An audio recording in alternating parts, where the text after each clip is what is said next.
Ma tegelikult tahakski kohe küsida teie käest, et kas teil on tekkinud mõtteid või küsimusi härra Laaneotsale või Tarole seoses nende siis esitlustega. Palun. Võtame siit küsimusega ja siis ka teise äkki, kui on tekkinud. Ja palun siis esimene teile.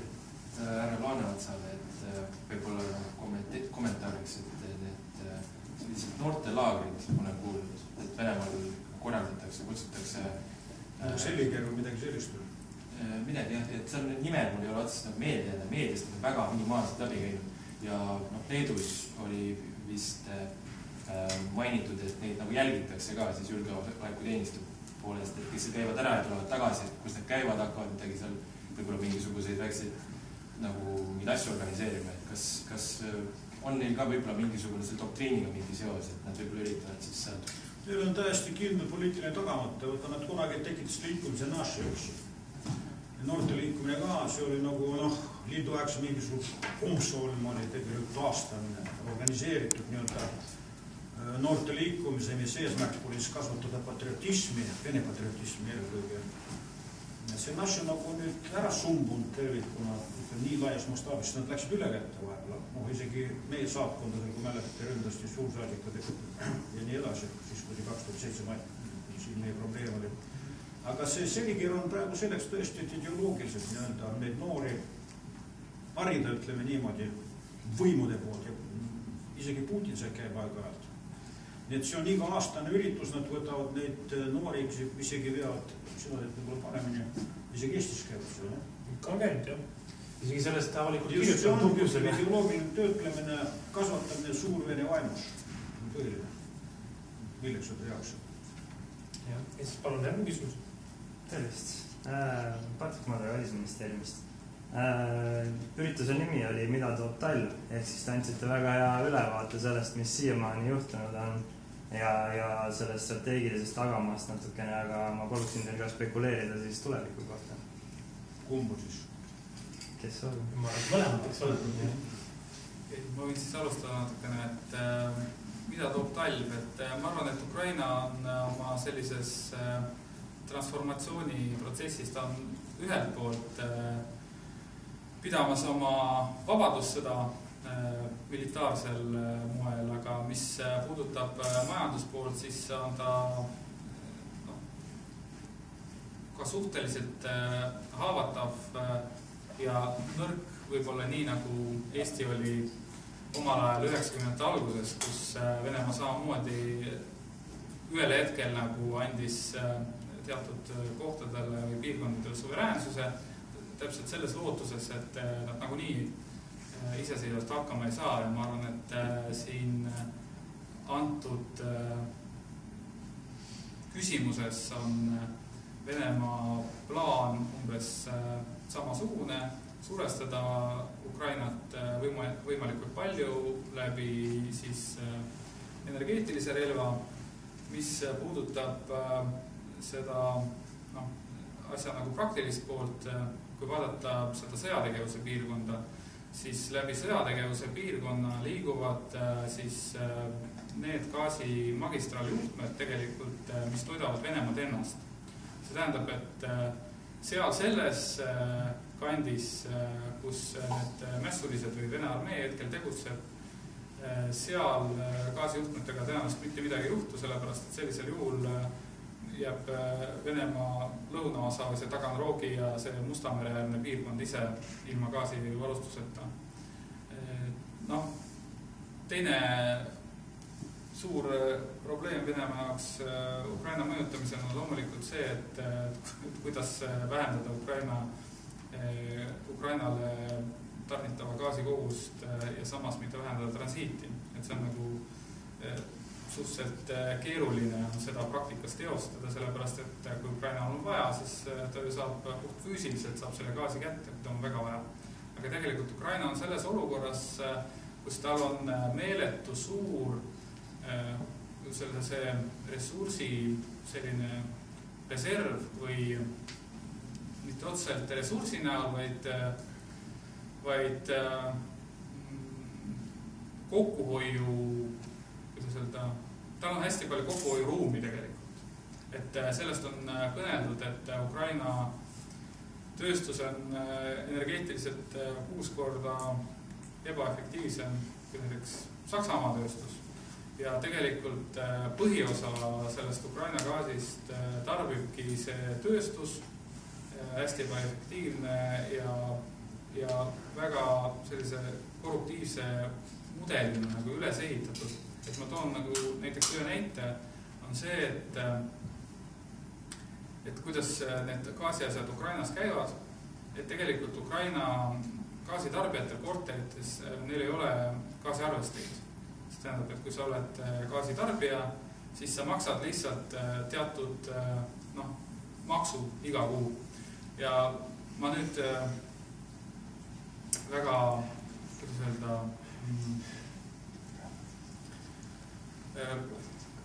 hästi täpsete numbritega ei saa opereerida, aga ma toon sellise näite, et näiteks kui Ukrainas on praegu arvestatud selle elanikkonna tarbimiseks mingiks ajavahemikuks, näiteks 9 kuupmeetrit mingit gaasi ja ta maksab sellisest arvestusest lähtuvalt, siis tegelik tarbimine on kogu aeg olnud näiteks 6 piires.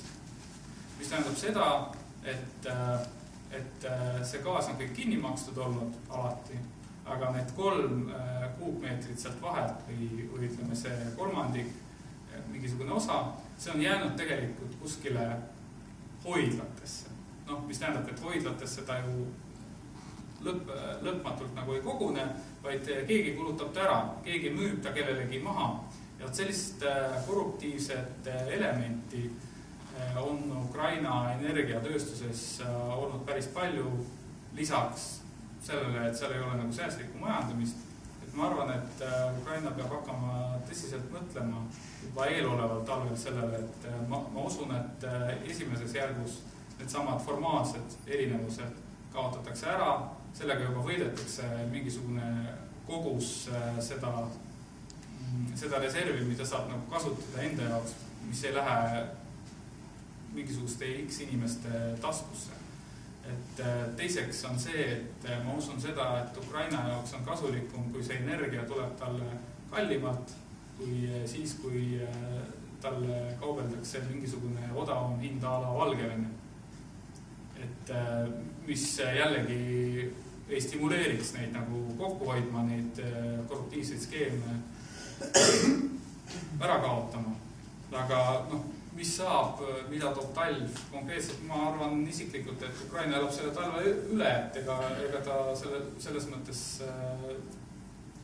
ei lakka olemast, nii nagu Eesti oma rasked ajad üle elas, et ei ole nagu põhjust arvata, et ta peaks nüüd mingisugune totaalne häving ootama. See on nüüd majanduspool. Tegelikult on leping ikka veel Euroliidu vahendusel ju sõlmitud Vene ja Ukraina vahel, et $385 1000 kuupmeetrit antakse gaasi, eks ju. Nüüd on küsimus, kust raha leida, sest kui Janukovitš laskis järgada juhuslikult võitis endaga kaasa teatud osa riigikassast, millega ta sponsoneerib tegelikult, et separatistid niimoodi ja ostis endale rohkem kui 100 miljonit maksva ilmselt palee siis kuskil Moskva näistel, eks. Aga teine asi on sõjaline, sõda on pooleli. Tähendab, see ei ole lahendus praegu. Miks Porošenko võttis pausi? 2 põhjust. See Vene vastupealetung näitas, et Ukraina pole jõudusi, et nüüd venelased ja separatistid lõpuni välja lüüa. Proportsioon separatistide ja Vene vägede vahel, kes sõdivad Ukraina vastu umbes 40-60%, 40% on need kohalikud ja siis igasugused palgasõdurid, mis on Venemaalt tulnud, on kassakad ja mis iganes, see tšetšeenid ja 60% on Vene regulaarüksus, eliitüksus. See on pooleli Porošenko deklareerib. Ei mingit piiride muudatusi Ukrainas. Praegu on paus, oli vaja valimist läbi viia, need on nagu lõpukorral, läksid edukad, eks ju, nüüd on vaja jõudu koguda. Raha ei ole. Nad arvestasid välja, et Ukrainal on vaja hädasti lähiajaks umbes $30 miljardit, kus see võetakse. Praegu nad annavad seal ikka, ütleme niimoodi, ja abi läheb. Kusjuures lääs kardab ka seda, et korruptsioon veel kuskil kadab. See on alles. Nii et millest oleneb, mina arvan seda, kui tugevalt survestab lääs Moskvat. sest Moskva on praegu püsti hädas, ütleme nii majandusega, nad ei tule enam otsa-otsaga selle eest aasta eelarvega välja. Naftahinnad on all, naftahinnad on kuskil 84-85, kus juures arvestatud selleks aastaks eelarves oli $107 barrel. Siis see pidi andma kasumi. 96 oli number, kus oleks otsa-otsaga eelarve kokku tulnud. Praegu on seal, kui sa loed neid Venemaa asju, seal tervikuna asi on nagu päris tõsi.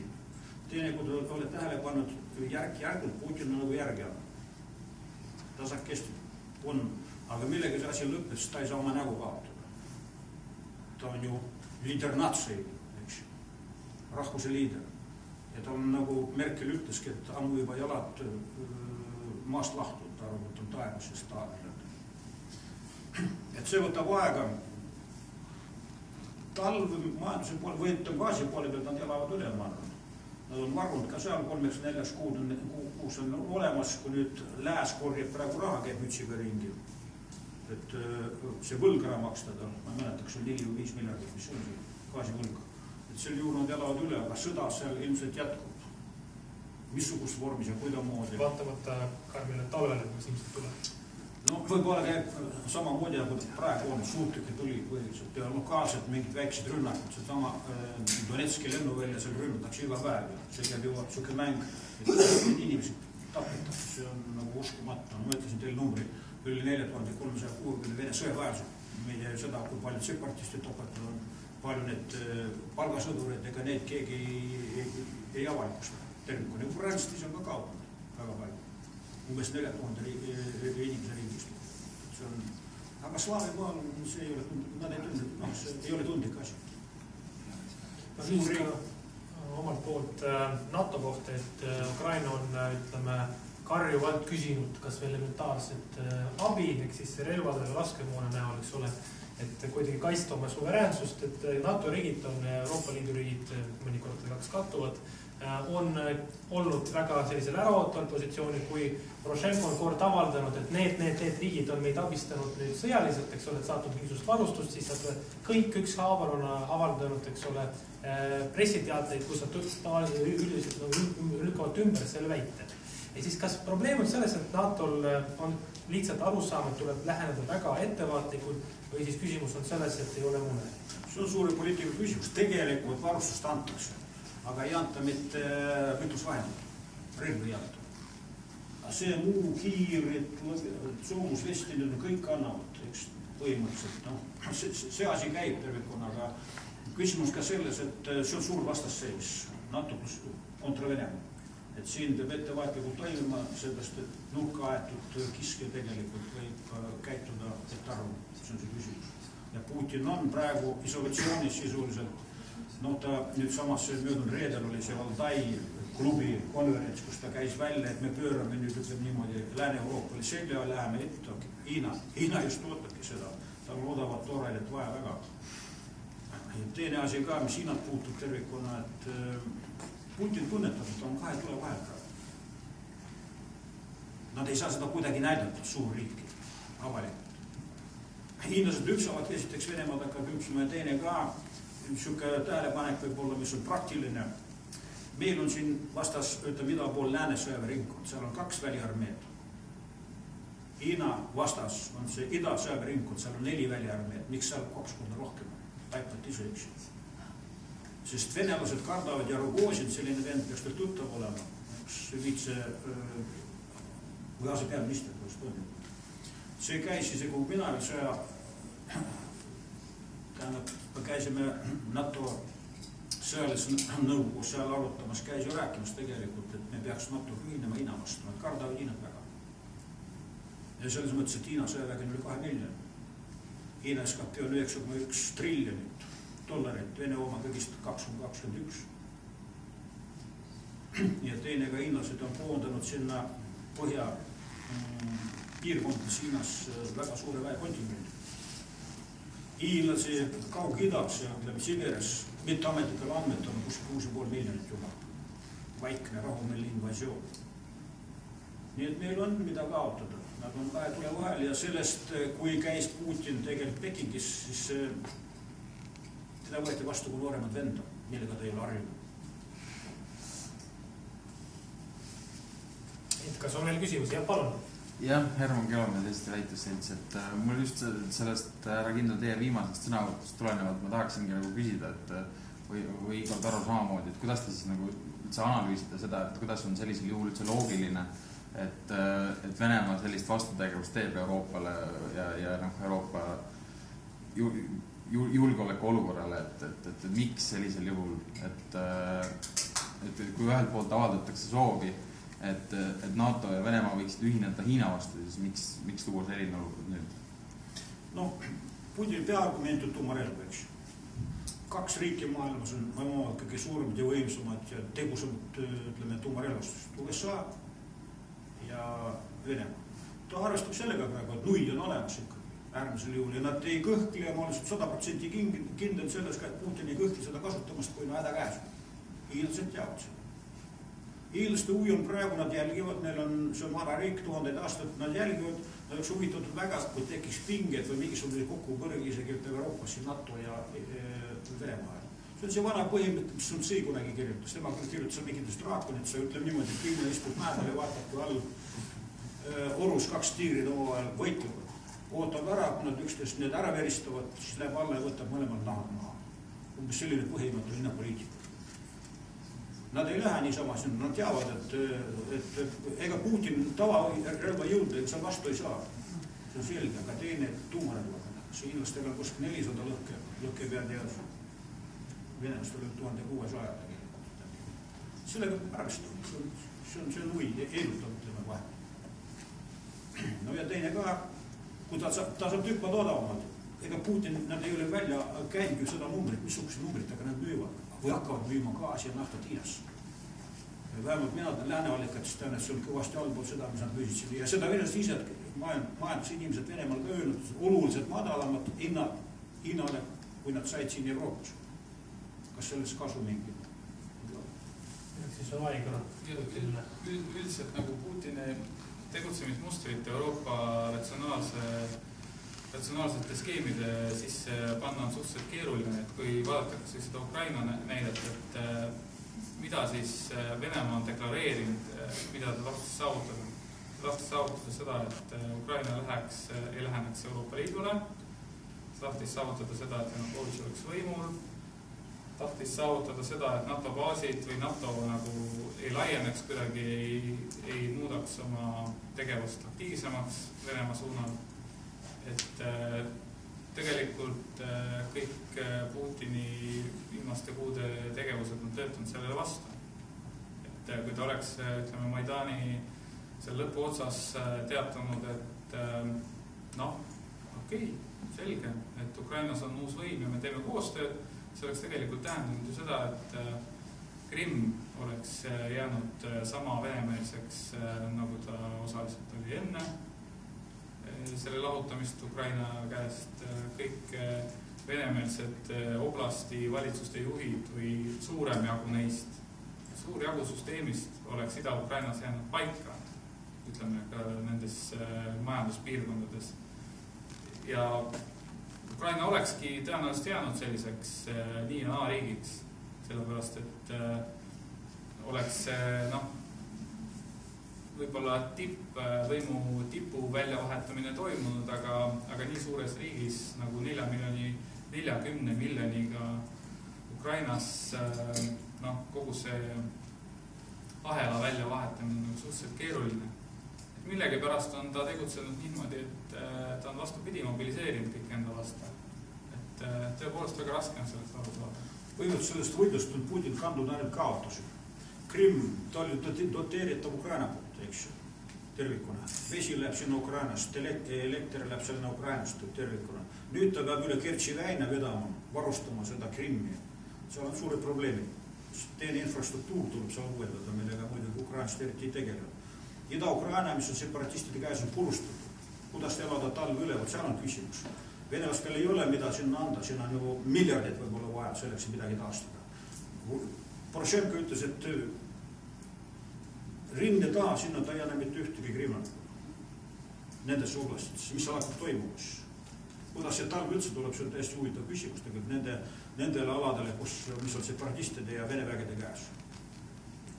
Sest normaalset elu seal ei ole, nii ma pole näinud seda asja, see on nagu kohal, me oleme pildi peal näinud. Tegelikult on niimoodi, et kui ma käisin Mariupolis septembri alguses, mis ei ole nagu otseselt olnud nagu sõjategevuse piirkonnaks, ta on küll peaaegu et rindelinn seal rindejoonel. Aga see pilt, mis seal avanes, see oli selline, et linn oleks nagu pärast pommirünnakut olnud. Tegelikult seal mingit sõjategevust ei olnud ja see kogu see infra, mis on olnud, jah, tõesti, Donetskis on uhke lennujaam ehitatud, mingisugused staadionid, kaubanduskeskused, aga üldine infra seal on ikka suhteliselt vilets, mis puudutab näiteks teid, ühistransporti, ma ei tea, haiglaid, selliseid avalikke objekte. Et 30 aastat ei ole keegi sinna investeerinud. Et ta on ka ilma sõjategevusel, ta on suhteliselt viletsas olukorras ja kui vaadata seda okupeeritud piirkonda, siis seal elab vähemasti 2 korda rohkem inimesi kui Krimmis veel. Et see majanduslik koorem on tunduvalt suurem. Mis on Donetsk Lugansk kokku vist 6 miljonit kuskil elanikkonda, siis kui nad kõik seal paigas olid. 2 oblastit kokku, ütleme 7.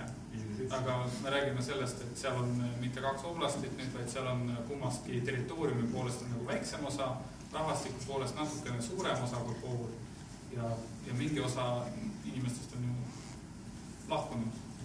Oletame, et lõppkokkuvõttes see olukord peab kusagile jõudma, et kas sealt tekib mingisugune tõepoolest selline juriidiliselt mitte tunnustatud, aga riiklik moodustis, mida Ukraina miskipärast on sunnitud tunnistama faktiliselt, mitte juriidiliselt, eks ole, et ta ei saa seal oma otsest füüsilist, eks ole, siis kohalolekut jõustada või siis olukord muutub niimoodi, et Venemaa tõmbubki tagasi, et kui me natuke püüame siin oletada, et meil on erinevad võimalused laua peal, siis kuhu rohkem nagu teie oma arvamusega kaalute? See on Kiievas okupeeritud ala. Venelaste poolt okupeeritud avalikult võetud välja. Et see on okupeeritud, kui nad annavad tagasi, see on teine küsimus. Siis tõenäoliselt seda antakse tagasi?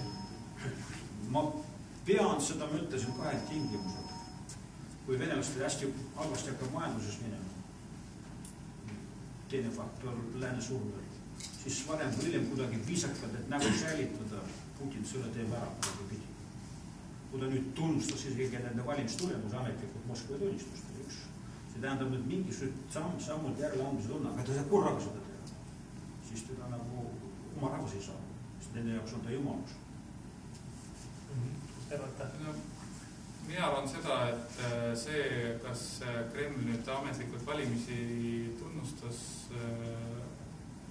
see ei oma nagu väga suurt sisulist tähtsust, sellepärast, et siseriiklikult on ikkagi seal väga palju levitatud ja levitatakse jätkuvalt seda sõnumit, et ega need Ukraina valimised ikka õiged ei olnud.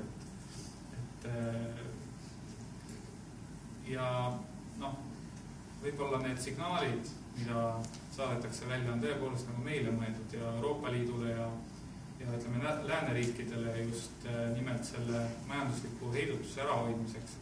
Aga see, kui millal nad selle piirkonna vabaks või tagasi loovutavad, see sõltub ikkagi tõepoolest puhtalt sellest, kui hästi, kui võimsalt Venemaad majanduslikult survestatakse. Siin oli vahepeal see aastate küsimus, et kui pikalt konflikt kestab, et see keskmine variant tundub kõige tõenäolisem olema lihtsalt sellepärast, et see on täpselt see vahemik, kus Venemaa majandusel on veel mingisugune reserv olemas, et sanktsioonid ei mõju nagu kohe, aga üle selle vahemiku tõenäoliselt, kui see vastasseis jätkub, nad väga pikalt seda pidu pidada ei saa ja siiski siin vahepeal kohtumise alguses kõlas see selline mõttekatke Euroopa Liidu suunal, et need sanktsioonid justkui ei mõju või on kõlanud nagu väited, et ei mõju, et kui nad ei oleks mõjunud, siis ei peaks Putini vassima kogu oma tegevusega seal. Ta ei peaks nii palju valetama väitma, et me ei tee seal midagi. Ta võiks ju vabalt need kolonnid sinna teele saata, öelda, et jah, meil nüüd tankipataljoni teevad siit ja me abistame, aga kogu aeg käib see vassimine ja valetamine. No ta ikka tahab minna sinna Põhja-Prantsusmaale, mälestuspäeval, eks ole, et olla kõikidega koos. Võib-olla asi on selles, et inimene ma ei tea, kas ainult see nagu heidutab, ma arvan, et see on siiski mingisugune majanduslik heidutus, ilmselt on ikkagi selle taga. Aga Krimm on läinud? No ei tea, praegu on ta küll läinud ja, aga kes seda ette teab? Mis elu meil tuua võib, eks nagu laulus. See üks valimislubadustest tuli, et esiteks kindlasti ei tunnustada mitte kunagi seda, aga teiseks, et peaks saama tagasi. Venemaal kuidagi koguneb hästi palju sellist territooriumi. Transnistria, eks. Nüüd on Krimm selline, eks ju. Kaliningrad on enklaav, eks ära lõigatud suurest maast. Järgides Putini poliitikat peaks sakslased tõstma küsimused, et idapreisimaa annaks Venemaa tagasi. Saksa idapreisimaa, millel on sakslaste suurem ajalooline õigus kui venelastel. On ju niimoodi. Seda oleks tõstatud tegelikult poliitikud välisministeerium, kui rääkime sakslast. Königsbergi ikkagi on ju. Aga nad uurivad seda asja. Aga mis Krimmi puudutab tegelikult ju, Krimm ei ole ajalooliselt kunagi eksisteerinud eraldi poolsaarena. Või ta ei ole kunagi olnud saar, nii nagu temast on praegu üritatud kujundada. Ta on ikkagi geograafiliselt poolsaar ja ta on kogu aeg kuulunud selle mandriosaga, mis tema taga on. Ta on kuulunud praktilistel põhjustel kokku, sest seda ei ole võimalik varustada lihtsalt. Silda praegu ehitatakse, eks ole ju? Seda silda on üritatud mitu korda sinna ehitada. Ükskord on vist isegi mingist puust sild isegi valmis saanud, aga järgmisel talvel oli see... See oli Kertši väinaga suured probleemid. See ühendab Kaasvõi merd ja siis Musta merd, eks. See on kogu aeg tormid ja kõvad tormid, kus juures pidi mingi mittestandardne lainetus olla. Seal on päris raske neid asju teha ja üldse seda, kas või praamidega üle sõitu korraldada. Praegu on probleemid kogu aeg. Kas on veel küsimusi? Ja palun. Maks härra Laaneotsale. Aga kuidas te kommenteerite seda, et NATO liiklusriigid mõistavad erinevalt seda Venemaa poolt tulenevat ohtu, et näiteks just see Mistral tüüpi laevad? See on hea küsimus, millega ma ise olen tegelenud 5 aastat. Kui ma esimest korda, ma mõtlen Kaitseväe juhataja. Kui ma esimest korda, see oli mitte esimest korda, see oli tõesti 3. peale Prilli sündmise 2007. Juunikuus oli sõjaline komitee NATO oma ja siis ma tõstsin küsimus üles, et me räägime artikkel 5 ja NATO kaitsest. Nüüd on selline juhus, kus meil praktiliselt 3 nädalat on, ütleme niimoodi, küberrünnak. Kuidas seda kvalifitseerida või klassifitseerida, kas see läheb artikkel 5 alla või mitte. Kõigepealt suu kiindist keegi veel üldse selle peal mõtlema. Null. Sellest hakkas see suur kübersõja ettevalmistus pihtas tänu sellele, et me esimene häält tegime, on see küberkeskus Tallinnas. Sisuliselt. Ja niimoodi, keegi meid ei uskunud keegi kuni augusti sõjani, selle Gruusia ja Vene augusti sõjani. Pärast seda hakati juba meie käest võtma ka andmeid ja me olime nagu sellised tooniandjad, ma mõtlen siin piiririigid jällegi, Poola, Balti riigid, andmete kohta, mis puudutasid Vene tegevust ja võimalik, ütleme, käitumist tulevikus. Aga mis puudutab Lääne-Euroopa riike, vaadake, üks osa teab, mis on Vene okupatsioon, idapoolne. Läänepoolne ei tea seda ju. Lääne poole pealt võtab kas või seda Inglismaad või ma ei tea Taanit või Hollandit, kes iganes. Nende ajalooline mälu ütleb neile, et Venemaa sõdis või Nõukogude Liit sõdis ju tegelikult liitlaste poole. Ja sellest nemad võtavad ka seda rohkem neutraalselt. Poisid, see aeta seal jama umbes idapoolsetel Euroopa riigil. Ja sellest olles nüüd, ja võib-olla Holland eriti nüüd, kui ta kaotas nii palju inimesi sellest lennukikatastroofi, hakkas seda järsult mõistma. Ja seda tuli neil taguda kogu aeg pähe. Me ei saanud isegi ju NATO kaitseplaani enne, kui august juhtus 2008. Pärast seda hakkasime liigutama, siis tuldi uuesti artikkel 5 juurde, ei olnud Karin kogu aeg, tehke meil plaani. 2010 sai alles planeerimise peale, ütleme niimoodi, kaitseplaanid tehti. Et väga raske on seda mentaliteeti muuta ja teine muidugi, kuna ütleme, sõjaväes on sekundaarsed, siis poliitikud ja see rahvusvaheline, ütleme, business, see ju survestab. Hiigelkasumit, ütleme, kui see tootali, mis tootali vend surma sai seal Moskvas, mis ta seal käis. See on niisugune vend, kes on kogu aeg sõdinud hakkat sanktsioonide vastu, kes on väga suur sõber isik Putinile ja selle samal Medvedevile.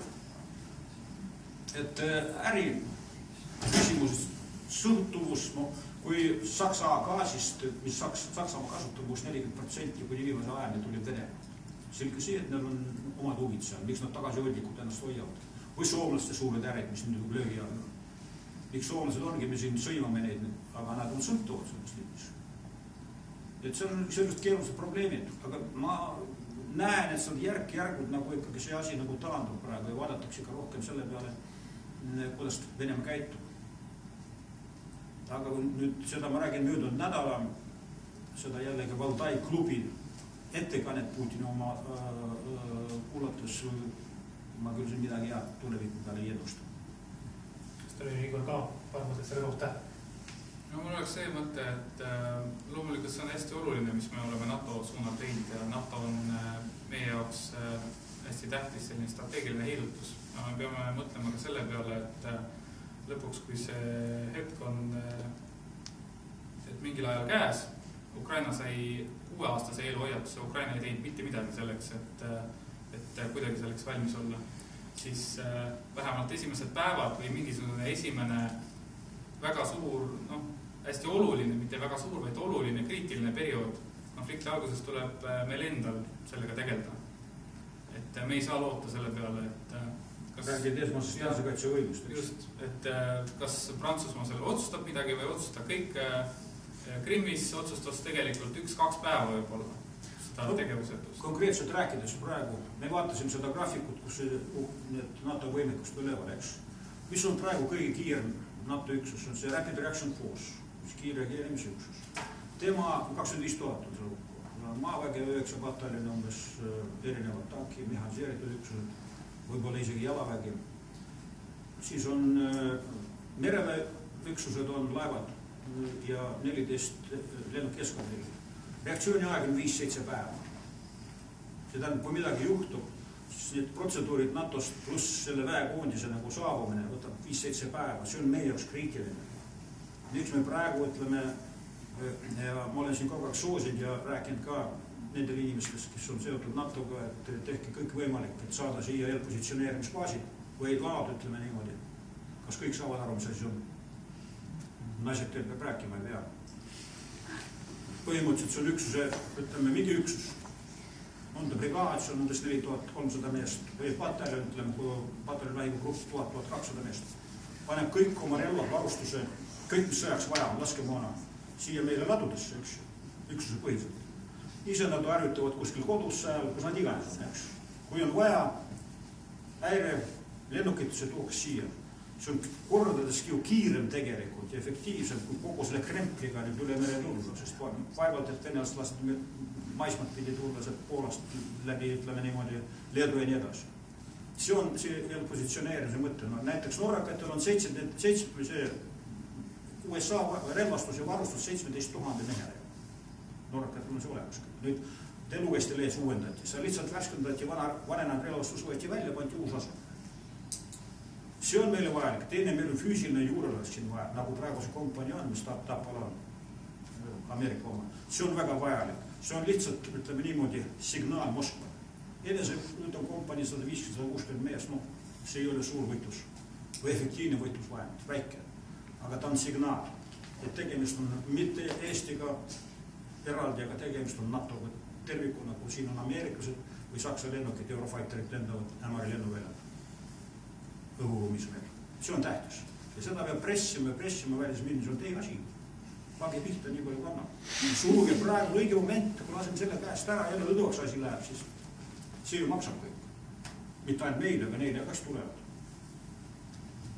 Kas on veel küsimusi? Palun, äkki soovite vastata? Vastate kindlasti mitte. Kuidas te hindaksite siiamaani Eesti välispoliitilist tegevust? Et mina ise kui ka kaitseväelane ja reservväelane kindlasti arvan, et isiklik panustamine Eesti kaitsevõimesse on ülimalt tähtis ja ma innustaksin ka teisi kaasmaalisi seda tegema, aga rahvusvahelisel tasemel Eesti riigi välise julgeolekupoliitika ajamine on samuti meie kaitsevõime üks osa. Ja kuidas te hindaksite siis siiamaani Eesti riigi tegutsemist Ukraina kriisi vältel? Te mõtlete välispoliitiliselt? Ma arvan, et siia on enam õigesti käitud. Et nüüd ju väänake läänele käsi, nii palju panna. sest ma ütlen, et see on moment praegu erakorraline. Teine, mis tuleb kindlasti päevakorda tõsta, on kaitseplaanide täpsustamine. Need 2010 tehtud, praegu on olukord hoopis teine. Neid tuleb täpsustada ja mis on kõige tähtsam, midagi seda silmas. Sellel plaanil peavad taga olema reaalsed üksused. Seda ei ole veel praegu. Ja me ei tea, mis üksused tulevad. Et sinna peavad üksused sisse kirjutatud olema. Siin reform tegi, ma tahtsin küll näidata, see on esimest korda Eestis, kui üks erakond teeb julgeolekustrateegia eksib. Sõjaväelaste kaasabiga, ütleme niimoodi. Et lugege läbi, siin tegelikult see nõue sees. Et kui reform nüüd tuleb ka järjekordselt koalitsiooni, siis seda hakatakse nagu ellu viima. Aga muud varianti meil ei ole praegu.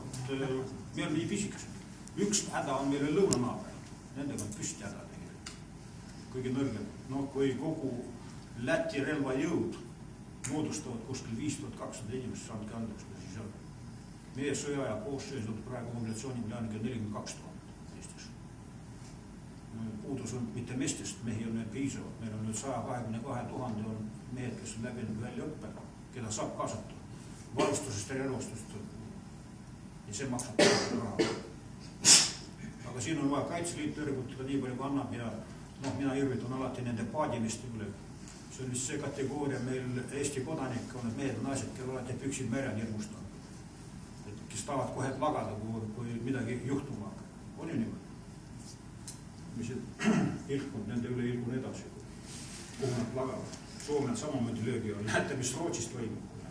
Jamad mingisugust arusaamatud on. Ega siis siin, kui regioonis midagi juhtuma hakkab, siis kuskil ohutut kohta ei ole olemas, ei ole teine maailmasõda. Ja kui me nägime ka selles mõttes Rootsi ka nüüd siin väga suur jõud ei ole. Rootslased praegu kõvasti vaatavad üle. Rootslased lihtsalt desarmeerisid. Ega te ei tea, mis oli Rootsi kaitsedoktriin, ei tea. Tahate, ma ütlen teile. See on nagu soomlased nagu põhimõtteliselt neil oli õigus ka selles osas seda öelda, et Rootsi kaitsedoktriin on kaitsta Rootsit kuni viimase Soome sõduri. See oli jumala õige, see oli ju, soomlased pidasid 6 aastat sõda. November 39 hakkas talvesõda, sellel tuli jätkusõda ja siis oli veel see, mis see kolmas oli, põhjas. Mis selle sõja nimi nüüd oli? Sakslaste vastu. Aga rootslased ei ole sõdib 200 aasta, 2800, andke nüüd omale, 1807 oli vist viimane sõda, siis kui Vene impeerium võttis Soome ja Rootsi käest ära. Nüüd sedasi. Rootslased hakkasid ärkama nüüd üles, jumal tänatud. Mida teie, Igor, sa arvate selle kohta? Ma olen seda, et Eesti on selles mõttes teinud õigesti, et ta ei ole nagu liialt palju energiat panustanud Venemaa suunale lootuses, et sealt midagi muutub.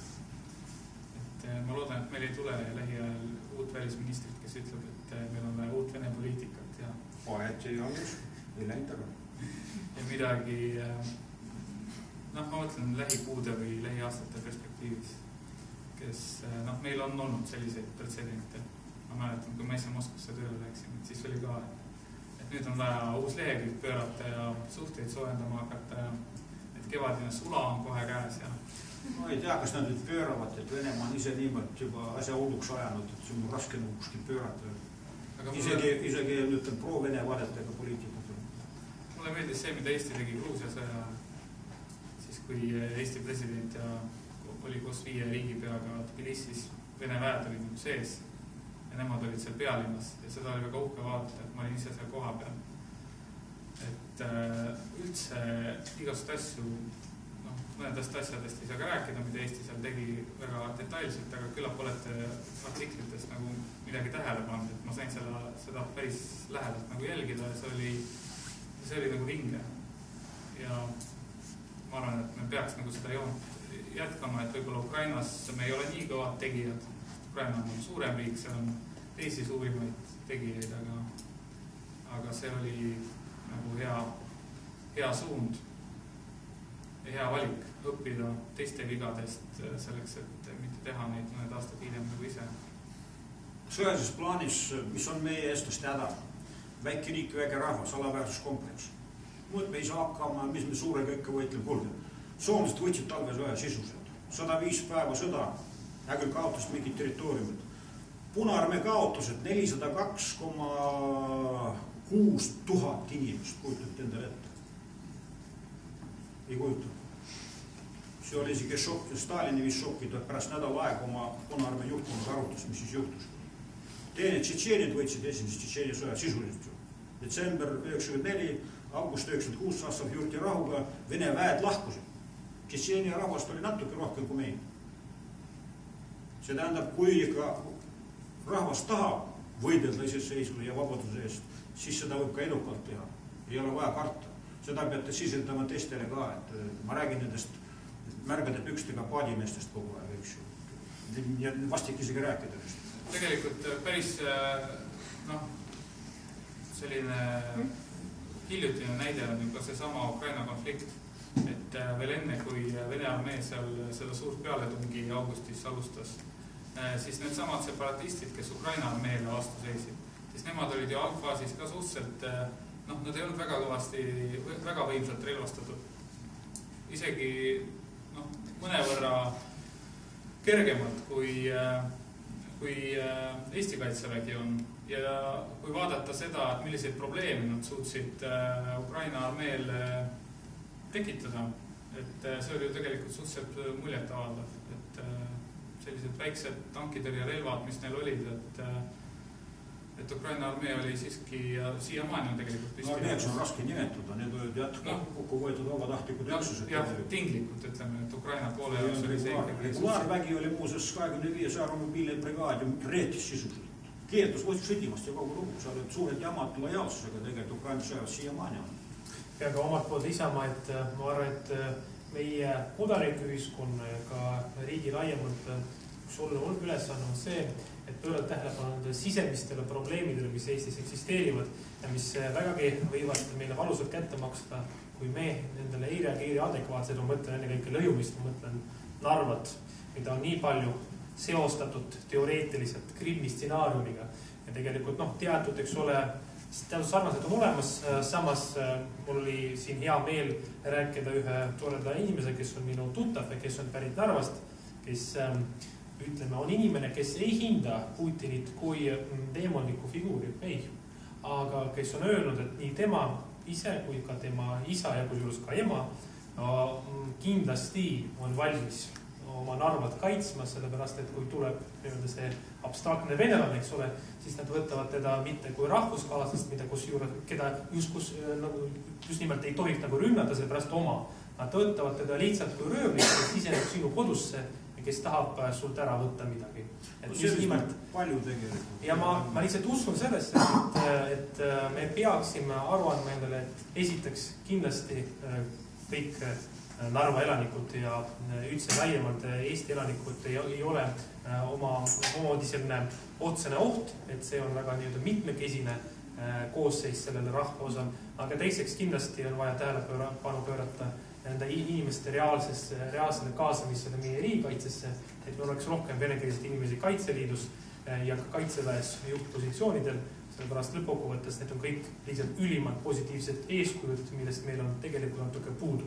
Kuna meil on nüüd kahjuks aeg täiesti otsast ja siis Euroopa Liidu maja varsti paneb oma uksed kinni ja siis lüüdab sisse signalisatsiooni, siis ma väga tänan Igorit ja Antsu selle väga-väga meeldiva õhtu eest, oli väga huvitav, aitäh. Et teile kõigile samuti.